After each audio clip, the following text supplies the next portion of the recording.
dan damai sejahtera Bapak Ibu Saudara-saudaraku. Marilah kita persiapkan hati, hidup kita memuliakan Tuhan dalam ibadah saat ini. Dengan penuh kasih diundang kita sekalian berdiri. Kita menyanyikan pujian NKB nomor 5, Seluruh Dunia Hai Nyanyikanlah.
Kita habiskan ibadah ini.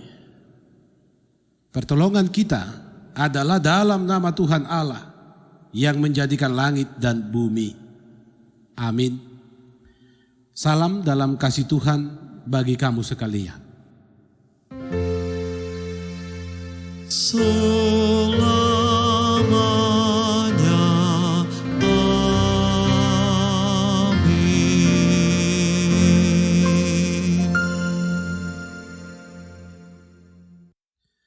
Kita nyanyikan pujian NKB nomor 7, Nyanyikanlah Nyanyian Baru.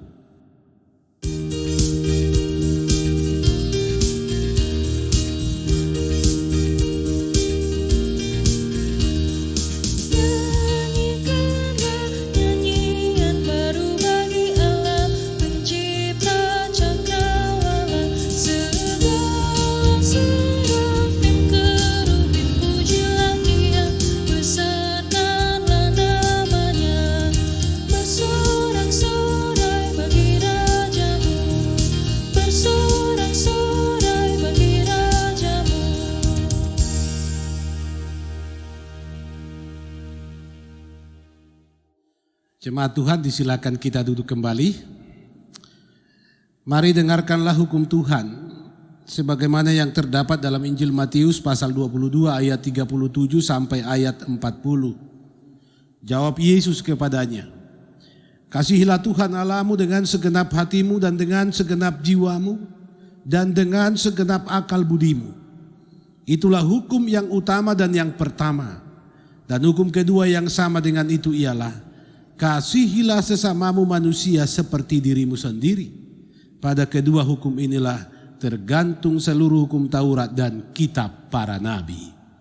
Kita sambut hukum Tuhan dengan nyanyian pujian NKB 120, Di Bawah Salib Yesus.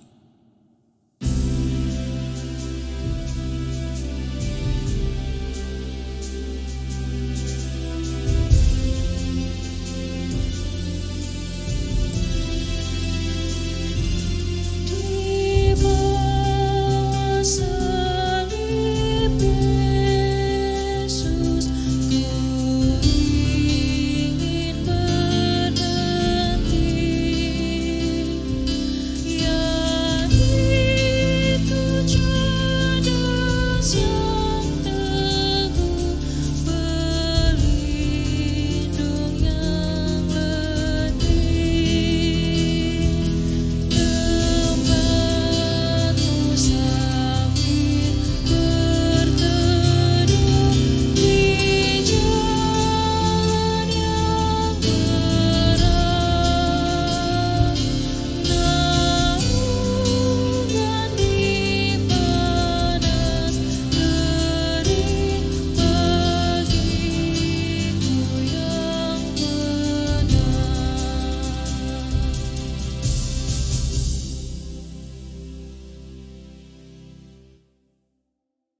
marilah kita merendahkan hidup di hadapan Tuhan Allah.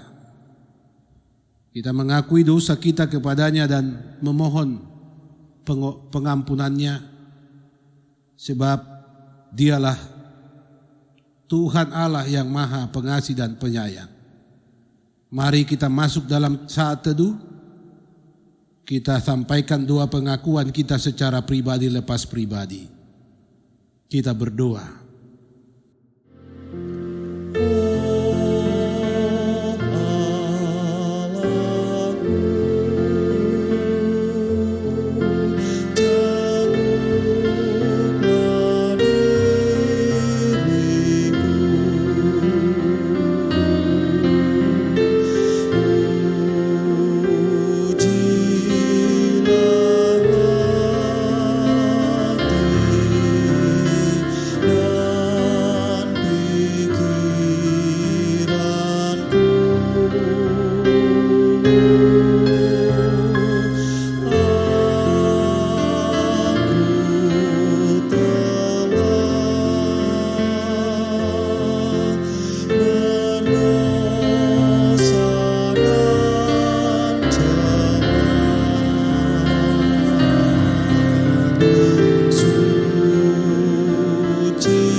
Amin.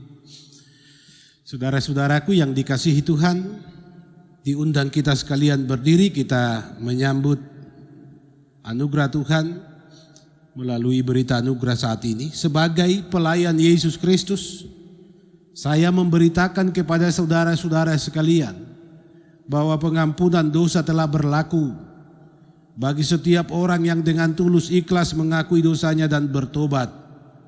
Sebagaimana firman Tuhan, Akulah dia yang menghapus dosa pemberontakanmu oleh karena aku sendiri, dan aku tidak mengingat-ingat dosamu. Yesaya 43 ayat 25. Kita sambut berita anugerah ini dengan nyanyian NKB 213, Kita Sudah Ditebus Olehnya.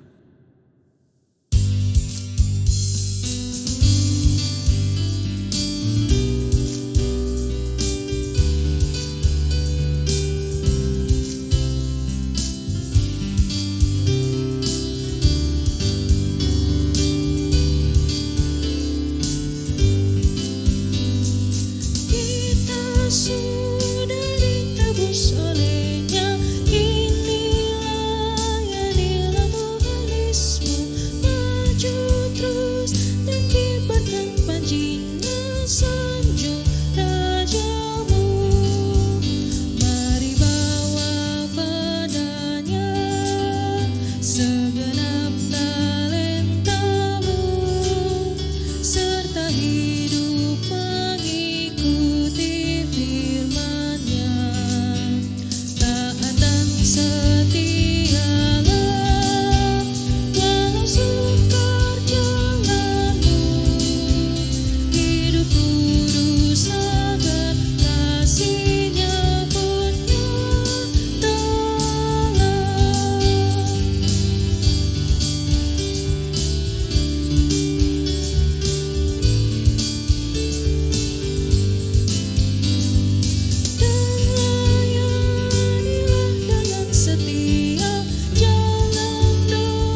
Disilakan kita duduk kembali.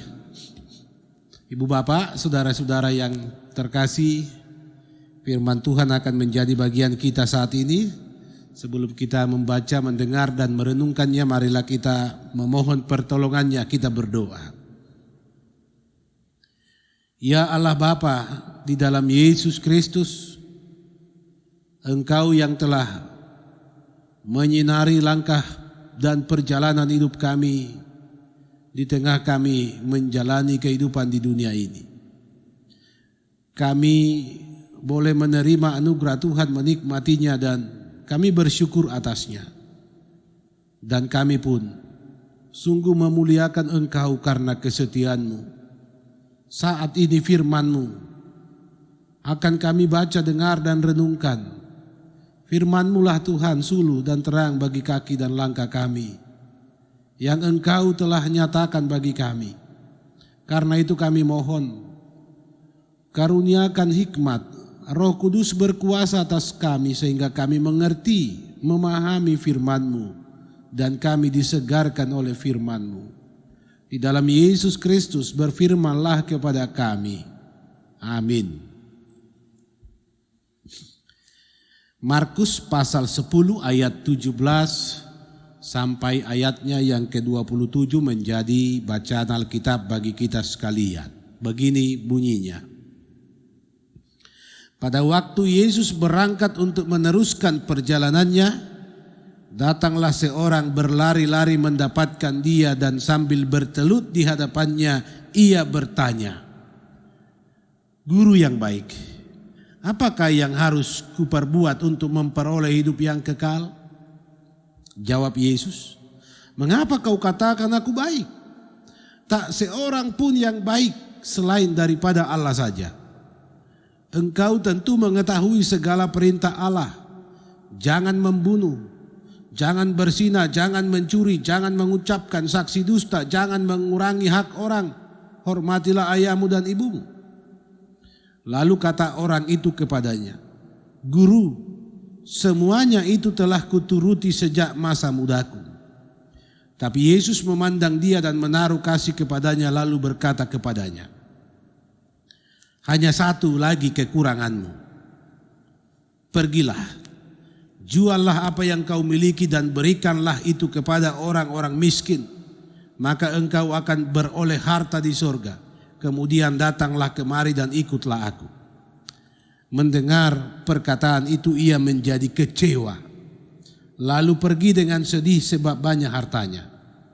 Lalu Yesus memandang murid-muridnya di sekelilingnya dan berkata kepada mereka, "Alangkah sukarnya orang yang beruang masuk ke dalam kerajaan Allah." Murid-muridnya tercengang mendengar perkataannya itu. Tetapi Yesus menyambung lagi, "Anak-anakku, alangkah sukarnya masuk ke dalam kerajaan Allah. Lebih mudah seekor unta melewati lubang jarum daripada seorang kaya masuk ke dalam kerajaan Allah."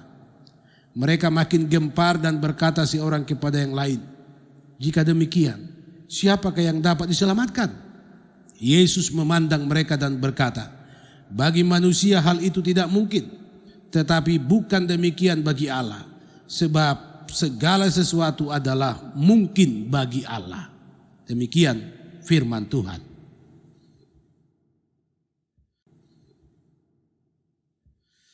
Saudara-saudara jemaat yang dikasihi Tuhan Yesus Kristus, kisah atau kesaksian Alkitab tentang seorang kaya yang datang menjumpai Yesus yang mempertanyakan tentang bagaimana beroleh hidup yang kekal sudah menjadi kisah yang sangat lekat dengan ingatan kita. Kenapa demikian saudara-saudara? Bahwa kisah ini, kesaksian Alkitab ini menjadi kesaksian Alkitab yang memberi jawab pada begitu banyak pertanyaan tentang kehidupan kekal.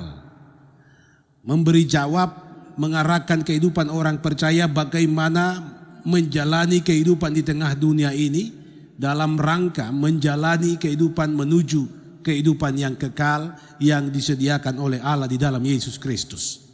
Saudara-saudara, berbicara tentang harta kekayaan, jujur harus dikatakan tidaklah mudah dan sangat sulit ditemui orang yang mengaku dirinya kaya raya.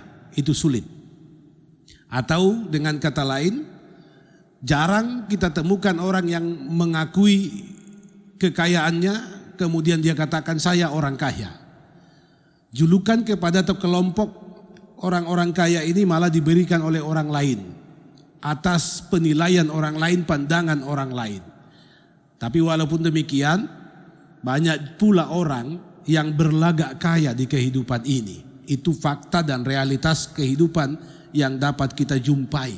Saudara-saudara, harta kekayaan menjadi pertanyaan. Apakah ini bertentangan dengan kehendak Tuhan? Apakah Tuhan menghendaki orang-orang atau umat kepunyaannya kaya raya? Saudara-saudara, barangkali untuk menjawab pertanyaan yang demikian, kita harus kemudian sadar bahwa sesungguhnya Tuhan Allah kita itu adalah Tuhan Allah yang maha kaya.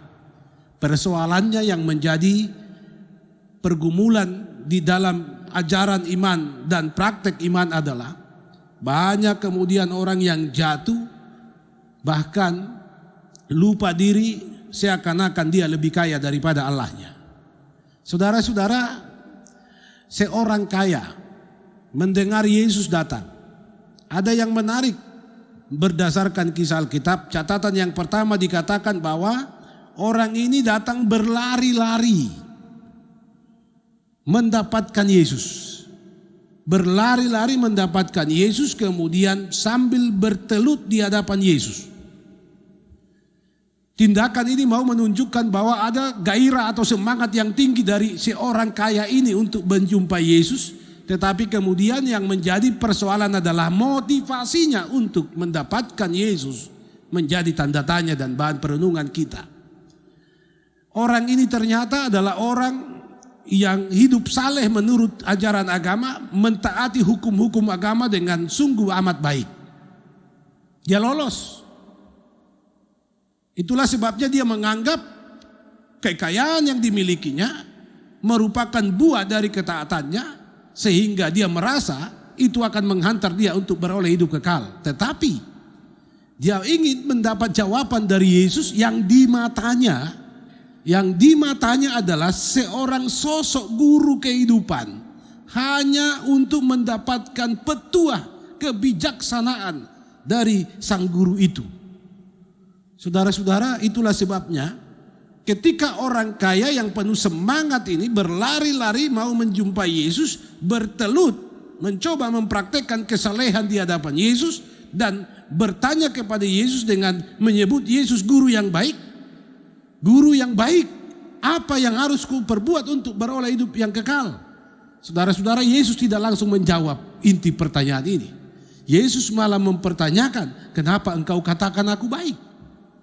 Ini mau menunjuk Yesus tahu siapa Yesus, siapa dia di mata orang kaya ini. Dan kemudian Yesus melanjutkan dengan menjawab pertanyaannya, yaitu menelusuri kehidupan keberimanan orang ini. Hidup keagamaannya seperti apa? Ternyata Yesus mendapati orang ini adalah orang yang taat mematuhi, menjalani ajaran-ajaran agama. Ketika Yesus tanya, engkau mengetahui segala perintah Allah, jangan membunuh, jangan berzinah. Orang itu katakan, sejak masa mudaku semuanya telah kuturuti. Dan Yesus memperhatikan, ternyata Yesus tahu orang itu benar melakukannya dan Yesus menaruh kasih kepadanya. Dan Yesus memberi jawaban inti, saudara-saudara. Bagaimana, apa yang harus kulakukan untuk memperoleh hidup yang kekal? Yesus katakan, hanya satu lagi kekuranganmu. Satu lagi kekuranganmu. Saudara-saudara, sungguh sebenarnya orang kaya ini ada di kelas yang tinggi dalam kehidupan beragama. Tapi Yesus mengingatkan dia, satu lagi kekuranganmu. Dan kekurangan inilah menjadi faktor utama menghambat dia, menghalangi dia untuk beroleh hidup yang kekal. Yaitu dia harus rela melepaskan hidupnya dari semua harta kekayaannya. Dengan kalimat yang Yesus sampaikan, juallah semua harta milikmu, bagikanlah ke orang-orang miskin, kemudian datanglah kemari dan ikutlah aku. Saudara-saudara, si orang kaya ini yang tadi dengan semangat yang berapi-api berlari-lari mendapatkan Yesus, bertelut merendah di hadapan Yesus, kini menjadi kecewa. Dia tentu tidak menyangka Yesus akan memberi jawaban yang demikian. Dia berharap Yesus akan memuji dia. Dia sungguh-sungguh yakin dia akan dibanggakan karena dia sungguh taat pada hukum-hukum Taurat. Dia juga merasa diri diberkati oleh Tuhan dengan harta yang luar biasa banyaknya. Tapi sayang, jawaban Yesus sungguh membuat dia kecewa. Saudara-saudara, dikatakan ia menjadi kecewa. Apa yang terjadi? Dia pergi dengan sedih. Tadi dia datang berlari-lari dengan semangat yang amat tinggi, kemudian bertelut di hadapan Yesus, kini dia kecewa dan pergi. Padahal Yesus ajak dia. Saudara-saudaraku yang dikasihi Tuhan, ini masih berbicara tentang kerajaan sorga. Bahwa kerajaan sorga itu adalah kerajaan yang berbicara tentang kehidupan yang kekal. Bahwa untuk masuk ke dalam kerajaan sorga itu bukanlah perkara mudah. Bahwa untuk beroleh hidup kekal itu orang harus siap menghadapi segala hal yang dituntut daripadanya dan menyerahkan hidupnya secara total kepada Allah. Yesus melanjutkan pengajarannya kepada murid-muridnya setelah selesai adegan ini. Si orang kaya telah pergi dengan kecewa dari hadapan Tuhan Yesus. Yesus sampaikan kepada murid-muridnya bagaimana sesungguhnya kerajaan surga itu adalah sangat sukar bagi orang yang beruang, adalah sangat sukar bagi orang untuk masuk ke dalam kerajaan sorga. Yesus katakan lebih mudah seekor unta melewati lubang jarum daripada seorang kaya masuk ke dalam kerajaan Allah. Saudara-saudara, untuk menambah wawasan kita mengerti kalimat Yesus ini, lebih mudah seekor unta masuk ke lubang jarum daripada seorang kaya masuk kerajaan surga. Saudara-saudara, istilah lubang jarum ini kita perlu luruskan, ini bukan jarum tangan yang kita kenal atau jarum apapun, tetapi dalam tradisi umat Israel, lubang jarum itu dikenal oleh semua orang. Biasanya saudara-saudara, sebuah kota itu akan dikelilingi oleh tembok dan masuk keluar ke dalam kota ini hanya ada satu pintu gerbang kota. Di pintu gerbang ini biasanya pengawal dan prajurit akan berjaga yang dilengkapi dengan menara pengawal. Pada jam malam dan pagi itu ada orang yang berjaga bergantian. Kalau sudah tiba saatnya maka pintu gerbang kota akan ditutup, tidak ada dan tidak bisa lagi orang yang di dalam kota dan di luar leluasa masuk keluar. Maka untuk mensiasati hal ini saudara-saudara, ada beberapa lubang yang dibuat secara rahasia. Sama dengan istilah jalan tikus. Jadi tembok itu dilubangi dengan kecil, kadang-kadang ditutup dengan batu dan bisa dibuka dan ditutup. Orang yang ada di dalam kota ataupun yang kemalaman terlambat masuk ke dalam kota atau ada keperluan yang mendesak keluar kota, orang melewati lubang ini dan inilah yang disebut dengan lubang jarum. Bapak Ibu saudara-saudara, lubang jarum ini pasti ukurannya, diameternya sangat sempit, hanya bisa biasanya dilalui oleh orang dengan barang yang sedikit. Maka adalah sangat sulit seekor unta lewat itu. Jangankan unta yang membawa beban, tetapi unta saja sulit untuk melewati lubang jarum itu. Itu sangat tidak mungkin. Dan inilah yang membuat murid-murid Yesus gempar. Mereka langsung tercengang. Waduh, kalau demikian, bagaimana? Apa yang terjadi? Bagaimana kita masuk ke dalam kerajaan Allah itu? Dan Yesus menegaskan saudara-saudara dalam kalimat terakhir, bagi manusia hal itu tidak mungkin, tetapi bukan demikian bagi Allah. Saudara-saudaraku yang dikasihi Tuhan, gambaran unta memasuki lubang jarum menjadi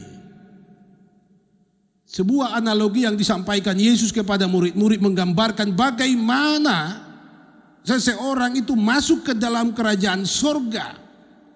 Di sana ada kehidupan kekal. Prosesnya tidak mudah. Sangat sulit saudara-saudara ketika hanya mengandalkan kekuatan, pikiran dan apapun dalam diri manusia. Si orang kaya tadi merasa bahwa ketika dia taat, tunduk dan sempurna melakukan hukum Taurat, dia diberkati Tuhan dengan harta yang banyak. Dia merasa sudah berhak untuk kerajaan Allah. Dan ketika dia bertanya kepada Yesus, Yesus masih mendapati satu kekurangan. Dan kekurangan ini ternyata menjadi alasan yang sangat besar menghambat dia untuk menikmati hidup kekal. Hati hidupnya melekat pada kekayaannya. Saudara-saudara, menelusuri kehidupan orang beriman, orang kaya ini bagi kita sekalian, ini tidaklah sulit dalam kehidupan orang-orang masa kini. Kenapa demikian? Ini menjadi pola keagamaan yang tidak dikehendaki oleh Tuhan Allah.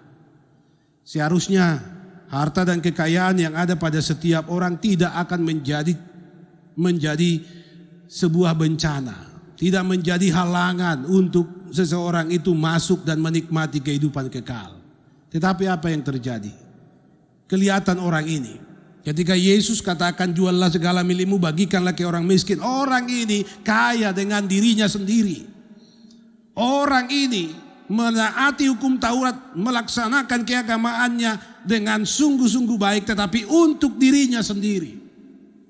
Dan ini saudara-saudara membuat dia tidak layak untuk memperoleh hidup kekal, masuk kerajaan Allah. Bapak ibu saudara-saudaraku, kalau Yesus katakan adalah sangat sulit untuk masuk ke dalam kerajaan sorga, ini mau mengingatkan kerajaan sorga itu sesuatu kehidupan, suasana yang damai sejahtera, yang tidak murahan, yang tidak dapat dibeli oleh harta apapun, yang tidak dapat dimasuki oleh kekuatan, oleh kesalehan yang semu. Tidak sedikit orang saudara-saudara di zaman kini taat beribadah, kemudian dia mengamini berkat-berkat Tuhan mengalir dan banyak dalam hidupnya, tetapi tidak peduli dengan sesamanya. Kemudian dia tidak peduli dengan orang lain. Dia hanya hidup menikmati kehidupan hartanya, dari hartanya menikmati kehidupan dari keagamaannya sendiri.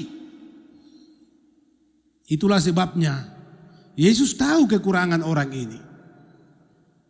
Ini mau mengingatkan semua kita saudara-saudara bahwa menjadi orang yang memiliki harta kekayaan bukan sesuatu yang Tuhan larang. Tuhan malah memberkati umatnya supaya umatnya menjadi berkat bagi sesamanya. Tetapi ketika orang merasa dirinya ketika sudah mentaati aturan-aturan agama, memenuhi tuntutan-tuntutan hukum agama, kemudian dia menerima berkat, memperoleh berkat, dia merasa sudah selesai urusan dengan kerajaan surga. Belum, saudara-saudara.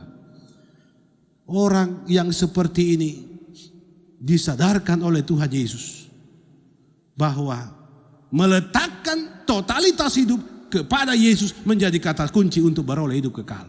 Yesus katakan, jualah segala milik, datanglah kemari, ikutlah aku. Ada apa? Kalau sekiranya orang ini datang kepada Yesus, dia mengikuti Yesus, apakah dia akan menderita miskin? Belum tentu saudara-saudara.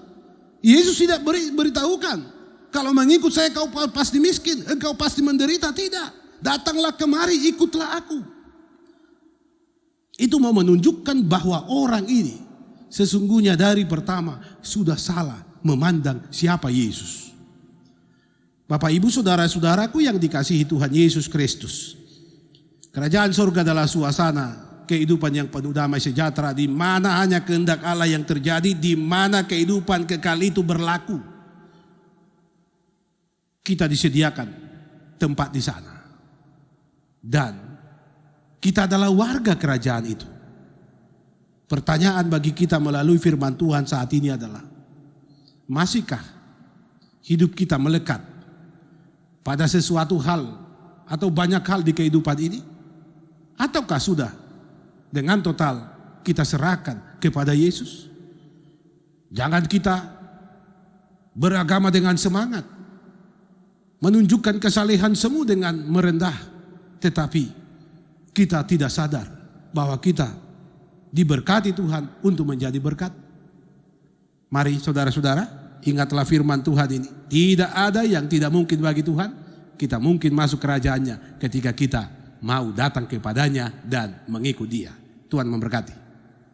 Amin.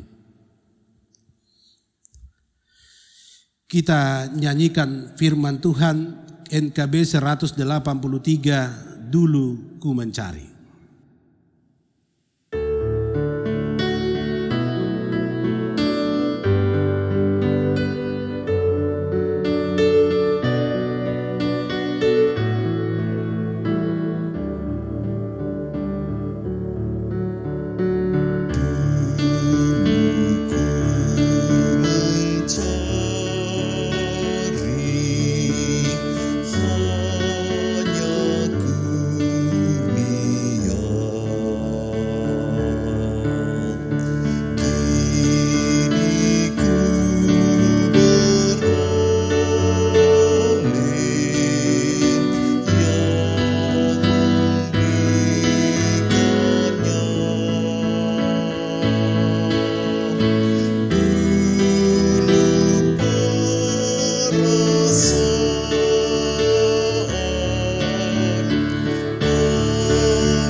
Mari dengan penuh sukacita kita berdiri bersama sekalian orang Kristen di sepanjang segala abad dan yang ada di segala tempat.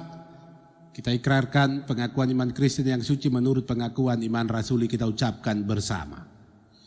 Aku percaya kepada Allah Bapa yang Maha Kuasa kali langit dan bumi, dan kepada Yesus Kristus anaknya yang tunggal Tuhan kita, yang dikandung daripada Roh Kudus, lahir dari anak darah Maria, yang menderita di bawah pemerintahan Pontius Pilatus, disalibkan, mati dan dikuburkan, turun ke dalam kerajaan maut, pada hari yang ketiga bangkit pula dari antara orang mati, naik ke surga, duduk sebelah kanan Allah Bapa yang Maha Kuasa, dan akan datang dari sana untuk menghakimi orang yang hidup dan yang mati.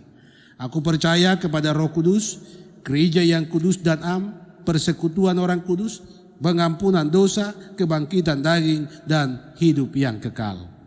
Amin. Disilakan kita duduk kembali. Jemaat Tuhan, diberi kesempatan bagi kita oleh karena kasih Tuhan yang telah nyata melalui berkat-berkat-Nya untuk mengucap syukur kepada-Nya. Sebagai tanda syukur dan terima kasih kita kepada Tuhan, marilah kita memberi persembahan. Firman-Nya, bangsa itu bersuka cita karena kerelaan mereka masing-masing. Sebab dengan tulus hati mereka memberikan persembahan sukarela kepada Tuhan. 1 Tawarik 29 ayat 9a. Kita beri persembahan dan kita muliakan Tuhan. NKB 133, syukur padamu.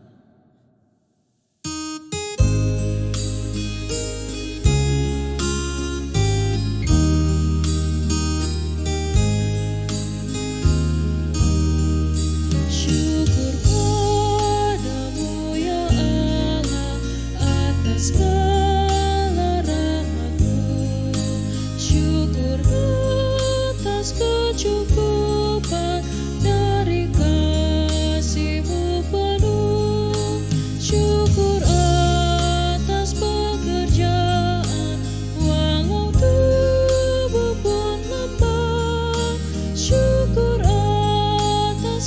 kasih sayang dari sana tertebar.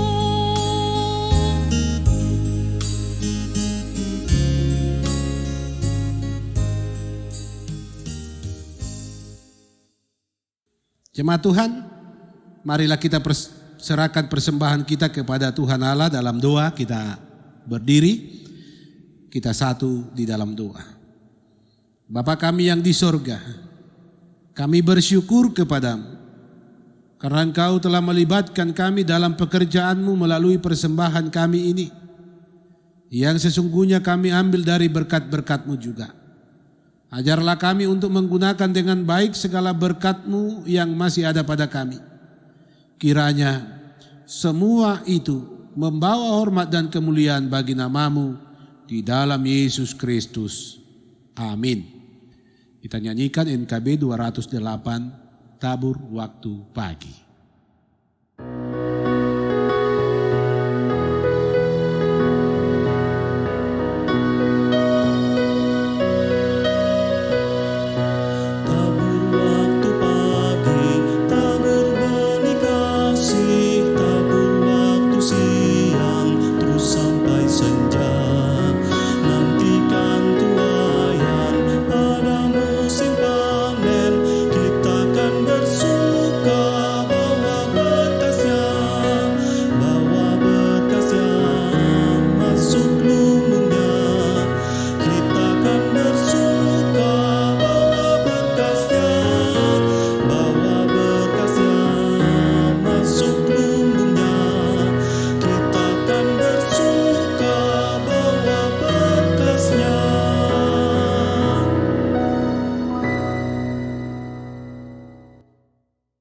Jemaat Tuhan, disilakan kita duduk kembali. Mari kita satukan hati di dalam iman, kita sampaikan segala keberadaan kita kepada Tuhan. Kita berdoa. Ya Bapa Surgawi, kami bersyukur Engkau menyapa kami kembali dengan firman-Mu, mengingatkan kami atas besarnya kasih-Mu dan karunia-Mu yang menganugerahkan kehidupan kekal bagi setiap orang yang percaya kepadamu. Firman-Mu termeterailah di hati sanubari kami, dan Engkau yang mengajar kami, memberi kami kekuatan sehingga kami boleh hidup berdasarkan firman-Mu. Terima kasih ya Bapa Surgawi, anugerah kehidupan yang kami masih nikmati sampai kini telah menyadarkan kami betapa Engkau setia memelihara kami. Maka kami memohon ya Tuhan, teruslah menyertai kami di hari-hari hidup yang akan kami jalani. Tuhan berkati kami dalam pekerjaan, dalam aktivitas, dalam pengabdian, dalam pelayanan kami masing-masing. Demikian pula semua jemaat-Mu, tiap rumah tangga, di tengah hidup pribadi masing-masing, dalam persekutuan Engkau hadirkan damai-Mu. Ajar kami Tuhan untuk menjadi berkat di tengah kehidupan yang diberkati. Ajar kami untuk beriman dengan benar dalam melaksanakan segala aktivitas keagamaan kami. Ya Bapa Surgawi, ajar kami untuk semakin mengenal-Mu dengan penyerahan diri kami secara total ke dalam tangan-Mu. Berkati persekutuan ini, Jemaat GPD Koinonia Palu, Majelis Jemaat BPBPP, Panitia Pembangunan, seluruh perangkat pelayanan, Engkau tolong ya Tuhan Allah. Berkati pula semua kami yang terhimpun di tengah persekutuan rumah tangga kolom, kelompok kategorial. Kami boleh memberikan yang terbaik bagi kemuliaan nama Tuhan melalui pelayanan kami masing-masing. Tolong Tuhan berkati lengkapi sukacita anggota jemaat-Mu yang berulang tahun. Engkau berkenan atas syukur mereka. Tambah-tambahkan hikmat bagi mereka dan berkat-berkat-Mu. Tumpangkanlah tangan-Mu bagi mereka Tuhan yang saat ini dalam kelemahan, agar kuasa-Mu menjadi bagian mereka. Kekuatan pemulihan, bahkan kesembuhan akan menjadi bagian mereka. Yang dirawat di rumah, yang sedang sakit di rumah sakit, dalam kelemahan tubuh di masa tua. Demikian sanak saudara kami, orang tua kami yang terpisah maupun yang bersama kami doakan semua Tuhan.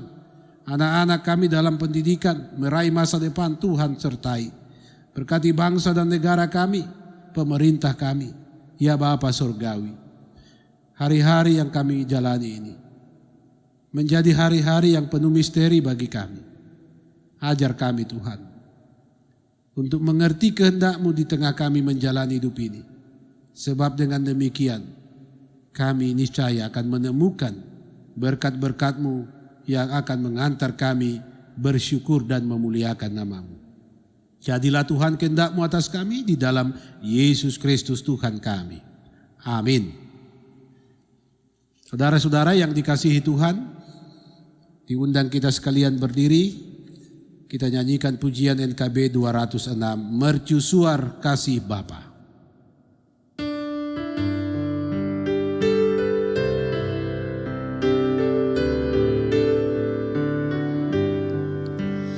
Mercusuar kasih Bapa, memancarkan sinarnya, namun sulu yang di pantai kita dapat jaganya. Pelihara sulu pandai, walaunya klip gelap, agar tiada orang hilang di lautan yang gelap.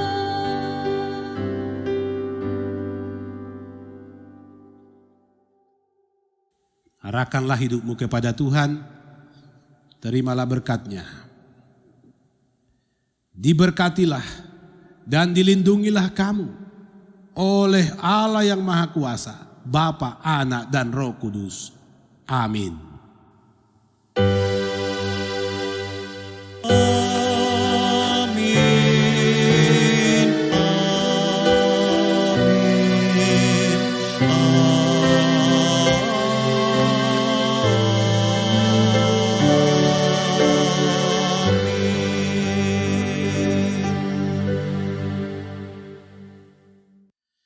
Disilakan kita duduk kembali. Demikianlah ibadah kita saat ini mengakhiri semuanya ini, kita mengambil saat teduh di dalam hati masing-masing, kita sampaikan doa permohonan kita kepada Tuhan.